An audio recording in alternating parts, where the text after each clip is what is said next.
Good morning, everybody. Let me introduce this panel by presenting myself first of all. I am Catherine CHANTHABOUN. I work for Crédit Agricole CIB, and I oversee a setup that we created 20 years ago to accompany SMEs in their international development here in Asia Pacific. So we have a team based in Singapore who will accompany our SMEs clients in their development here in ASEAN countries. I am today with Marion AUBERT and with Lien to talk about responsibility in terms of sustainability for our planet and our future. So this is a little bit different topic than compared to other panels, and I'm very proud to introduce this one. Let me give you some anecdote or facts about our two guests here. First of all, Marion AUBERT with Wee Fin just been rewarded by the SFF last week for innovative prize given by the Monetary Authority of Singapore. So as a French, I am very proud. Marion, thank you very much. And Lien, the anecdote that I want to share is that when I came to Singapore, I didn't know that GOJEK was very popular here, so I take the taxi by hiring it by GOJEK. So very good user experience as well. So maybe you can introduce quickly yourself before we ask the first questions. Thank you, Catherine. So I'm Marion. I'm one of Wee Fin's co-founder. Wee Fin is a French fintech. We created the company in 2018, and our objective is to help investors better integrate sustainable metrics into their investment strategies. So we have more than 50 clients. Most of them are global investors, asset managers, asset owners, banks. And we did several fundraising. The last one was this year. We raised 25 million euros. And our objective is to become the leader internationally to help investors across the globe to better do sustainability at scale. Real pleasure to be here. Thanks, everyone. GOJEK, the name comes from OJEK, O-J-E-K, which is a motorcycle taxi. So I think everyone is familiar with Uber, but actually technology needs to find its own home and needs to be very localized. And in Indonesia, motorcycle taxis are the way. So now GOJEK, or the broader GoTo group, is a super app which encompasses on-demand services like food, transport, and ride, as well as financial services. And we also merged with Tokopedia a few years ago. So if you think of, say, WeChat as a super app, those of you that have experienced it, we've got 3 of the 4 pillars, which is e-commerce, finance, as well as on-demand services. In Singapore, GOJEK does transport.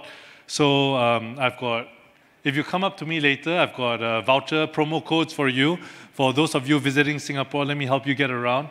And I'll be very glad to help you either install the app one person at a time, get a new consumer one person at a time, and give you a voucher code. Thank you. Thank you. So we are talking today about how the ecological transition generates ambitious commitments, but not only commitments, but how these commitments can be accurately put into actions that are measurable, that are visible also from everybody. So the first question is about how do your respective technologies transform ambitions and commitment into daily decisions. So maybe GOJEK first. Sure. So everyone took a ride here. I mean, the fact that you all are here means that you took a ride, you came from your hotel. Did anyone walk here? Okay. So did anyone else, how did the rest of you come here? Came by car, came by public transport? Okay, I mean, you didn't teleport here. So if take a city. In Singapore, 15% of our land use is residential, 12% is for roads. This doesn't include public transport. So while economic activity is supported by transport, fundamentally what helps us be much more sustainable is better city design. So I used to be involved in the World City Summit, which is something that Singapore helped champion. Who's from Paris? Maybe a bunch of Parisians here. So I don't know whether you like your mayor or don't like your mayor, but you know, Mayor Anne Hidalgo has championed the idea of a 15-minute city. And during COVID, that's something that we saw. So the first point I want to make is that even better than transport efficiency is city design. But of course, improving your city design is difficult. Nobody wants to be out in the boondocks. But better city design over time can help reduce transportation needs. So I thought that's probably a first pitch that I want to make. And that's something that Singapore has done. We're trying to create multiple city centers so that not everybody has to come down to the CBD. In fact, interesting fact is that public transport use in Singapore in 2025 is slightly down from pre-COVID. It's still 2% down from pre-COVID, which means that different patterns of work, different patterns of travel, so I don't need to go into the office every day. So a bunch of these things help at a design stage. How GOJEK specifically helps is to make transport more efficient and more effective. And of course, barring things like city design, people still need to get to their workplace, to travel, to work, or even to have their last mile. If you think of Jakarta, which has invested a lot in their public transport infrastructure, even getting the last mile from the train station to your workplace, you know, and welcome to Singapore, or welcome to Southeast Asia. It's not raining now, but I guarantee it's either raining and wet, or it's hot and dry and really uncomfortable. And during that period, that's when you need transport, and that is where the efficiency of the transport system then actually helps people get to the places that they need to be. Thank you. So Marion, how does your technology help investors to fulfill their ESG commitments? Yeah, so I think sustainability has concrete impact on our clients. If we look at the fires in California, for example, Lloyds Bank, they lost more than 2 billion because of these fires. So there are real big risks in terms of financial risks. And on the other side, you can have opportunities as well. I think a sector that's really interesting is agriculture, because agriculture relies on nature and at the same time has a huge impact on nature. And that was AXA, who did, they did two different scenarios. The first one was, if we continue to use the same practices as we do in this sector, the yields are going to decrease by 17%, so this is a huge impact. And on the other side, the second scenario was that if we would improve the practices in the agriculture sector, we cannot stay as we are, but even increase the yields by 15 to 20%. So this shows that for investors, you can have risks on a side, but opportunities as well on the other side. So what we do is we're providing technology to our clients. We have the big banks, big investors, and they're using so many different data points to analyze the companies they're investing in. On our products, we have around 42 million of data points, so it's huge. And they do need technology to do this analysis and being sure they have a good overview of all the investment they have across all the different asset classes, across all the different geography. And what we're trying to do as well is pushing them to have more ambitious practices. For example, we have Generali investment managers as a client, and they are the first insurers in the world to decide to completely exclude oil and gas. So that shows that thanks to technology, you can manage your financial risks and as well being more ambitious or having more advanced sustainability practices. We see more and more demands from different actors like users, investors, companies to show that they are committed, not only committed, but also they are doing what they are saying or committed to do. So in your respective industries, how do you bring changes that will show your customers, that will show your investors and your users that what you are doing is really compatible with ESG? Yeah. In the investment side is really the measure that is required. And another good example is there was a lot of ESG backlash these days. And if we look at pension funds, in the UK, for example, there's People's Pension who took back billions of, I think it was 25 billions of pounds back from the US to Europe and to Amundi, for example, because the US investors decided to completely stop doing sustainability. And that was the same in Netherlands. Bruno from TKO mentioned this earlier today as well. So that shows that if you want to stay competitive as an investor, you do need to do sustainability. And this is a way for Europe, but for Asia as well, because Singapore has a huge ambition on sustainability as well, that you are more competitive and you can win business.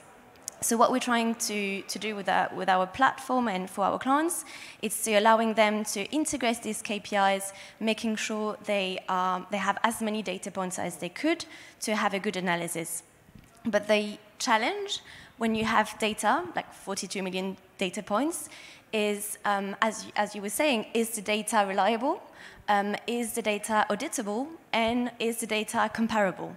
So this is where technology is really here to help them to make sure the data they use when they're analyzing a specific company, when they're analyzing a sector, they have the right information they need.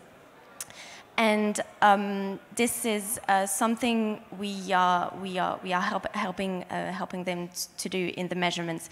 And the trends we are seeing is that we really move from estimated data from corporates to reported data. And I think this is a really important point, especially you on the banking side, that if a company is more transparent, they're more willing to be financed. And this is something corporates really have to do to make sure they have access to capital. And finally, the last really interesting point on sustainability is that we're moving from a one point of time analysis, how is the carbon emission of a company today, to more on how are they improving, what is the transition of a company. And this is way more interesting because we need big companies. The previous panel was speaking about Total Energy, for example, how better they are from yesterday, what are they making today to be sure they are changing the business towards a more sustainable business. And I think this is really something we need to look at, and what the UK is doing, what Europe is evolving as well with the new regulation that is evolving towards improvers. And it's as well what is included in Singapore taxonomy. They have green activities and transition activities as well. So I think these are the two trends we are seeing in the measurements. So what about GOJEK? I think it's important to say that sustainability practices have to be commensurate also with the economic level of activity. So GOJEK has made a promise of 3 zeros, really around reducing waste. And if you think of the embedding sustainability practices into our daily business activities. So packaging around food is clearly one example. Second is the electrification of fleets or using EVs. That, unfortunately, we are a downstream recipient. If the fleet owners and the infrastructure is not available, then we are the recipient of that level of installed vehicle fleet. But we definitely do our best to try to encourage drivers to uptake electric vehicles. But really that is a function of what the national regime and infrastructure is. So these are two of the very large and concrete ways, from food delivery as well as the vehicle type, where we can think about sustainability practices and then our subsequent commitments to it. Thank you.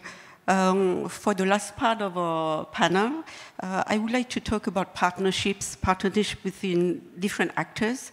Of course, the innovative companies that you are among. From your perspective, what type of cooperation we can have between financial, technological, of course, regulations. What is essential for you, and what kind of cooperation we can bring to a better, sustainable future? What I think this is something you could maybe touch a point on is the collaboration between investors and corporates. This is really something that is extremely powerful because investors have the power as shareholders of the companies, to go to the companies and discuss with them and ask them concrete measures to do to improve the practices they have and have more sustainable practices. So this is something our clients are doing a lot, and that has a really big impact, again, to make the companies transitioning. And this is a mutual benefit, because investors, you have so many different sectors you are investing in, and within a sector, you know exactly what are the best companies, what are the best practices, so they can really give advice as well to the corporates they have in their portfolios. So I think this is really good. And on the other side, investors, as they do have, for example, net zero objectives, then they need to find companies that are improving and that are going to this trajectory. And the second collaboration we do is us and our clients. For example, we have the French sovereign fund as a client, La Caisse des Dépôts, and we've built our engagement feature working directly with them, because as a government, they really have a strong engagement policy and a detailed process to make sure all the companies they are engaging with are making real efforts and real impact. So we benefit from their own best practices, and on our side, we provided them with the most advanced innovation, the most advanced technology. So I think this is really how private companies like us and public sector or investors can collaborate together, bringing technology on the side, and on the other side, having investors telling us what is the best way to do their own business. Thank you. I'd like to talk about sustainability in a slightly different way. If you think of gig work or platform work, the statistic is roughly 10% of China's workforce, 10% of their workforce is involved in gig work. In GOJEK, we've got more than 2 million drivers. So the first sustainability we want to talk about is the core platform of the platform workers being able to be sustainable. And what are some of the different ways in which this is enacted or that we've seen? In Singapore, we passed the Platform Workers Bill in September last year. And what that means is that they're not classified as full-time workers, nor are they fully self-employed, but they do, as this third category of platform work, they are responsible for things like mandatory savings, right? And so no leave, but things like mandatory savings, and that really helps their retirement and housing adequacy in their old age. So this is one aspect of helping the platform workers be financially sustainable. Similarly, this type of regulation is being considered in many of the other countries in Southeast Asia. So this is one very concrete piece in helping platform workers. Then there's a whole long list of either reducing their costs or reducing the costs through partnerships with, say, fuel companies. So we partner with Esso. So this allows the drivers to have a lower cost of fuel. So you layer in all these things, then it makes it sustainable for the platform workers, who can then enable the platform to be able to run in a much more economically sustainable way subsequently. Very interesting. Well, we come close to the end of this panel, so I would like to share with you as a citizen of this world that our target here is to bring awareness about what technology and innovation can have as sustainable results, measurable. Transparency and regulatory, I think, are two things that will drive our future to make sure that innovation will bring social value, you just mentioned it, but also fair value for investors, for users, and for companies. So before ending this, I would like to share with you that if all of us can think globally and act locally in every step that we make on the everyday basis, it will be very good for a sustainable future. Thank you. Thank you. Thank you.